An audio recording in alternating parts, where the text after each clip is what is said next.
దేవాలయంలో భూపతి రెడ్డి సత్యమణితో కలిసి ప్రత్యేక పూజలు నిర్వహించారు. ఆయన పుట్టినరోజు సందర్భంగా అమ్మవారికి పూజలు నిర్వహించి ఆశీర్వాదం తీసుకున్నారు. అనంతరం ఆలయ ఆవరణంలో కాంగ్రెస్ పార్టీ కార్యకర్తలతో కేక్ కట్ చేసి జన్మదిన వేడుకలు జరుపుకున్నారు.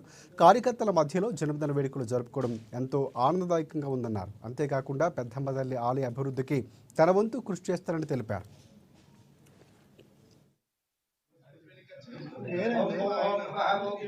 ఇక్కడ అభిషేకం ఇవన్నీ కూడా చేయడం జరిగింది. మీకు అందరూ కూడా మరొకసారి ధన్యవాదాలు తెలియజేస్తూ మరి ఆ పెద్దమ్మ తల్లి దయతోని మరి ఇవాళ పుట్టినరోజు సందర్భంగా నాకు అందరూ కూడా మీ అందరి ప్రేమ దీవెనలన్నీ అందించినారు.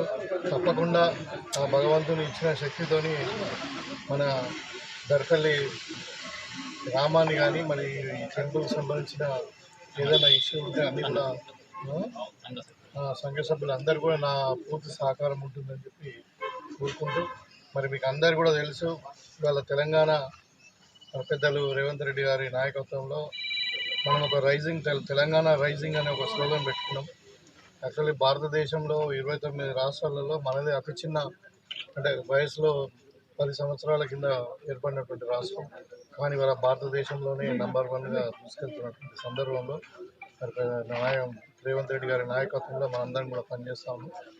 మనము ఏదైతే ఎలక్షన్ కంటే ముందు చెప్పినామో ఈ 6 గ్యారెంటీలు కానీ మరి ప్రజలకు ఇచ్చిన మాట మీద నిలబడాలని చెప్పి ఇవాళ ఎన్ని ఇబ్బందులు ఉన్నా కానీ మరి గతంలో పరిపాలించినటువంటి బీఆర్ఎస్ ప్రభుత్వం మొత్తం రాష్ట్రాన్ని అప్రపాలు చేసినప్పటికీ మరి ఇవాళ రాష్ట్రాన్ని ముందుకు తీసుకెళ్లడంలో రేవంత్ రెడ్డి గారు మరి వారితో పాటు మేము అందరం కూడా కృషి చేస్తా ఉన్నాం.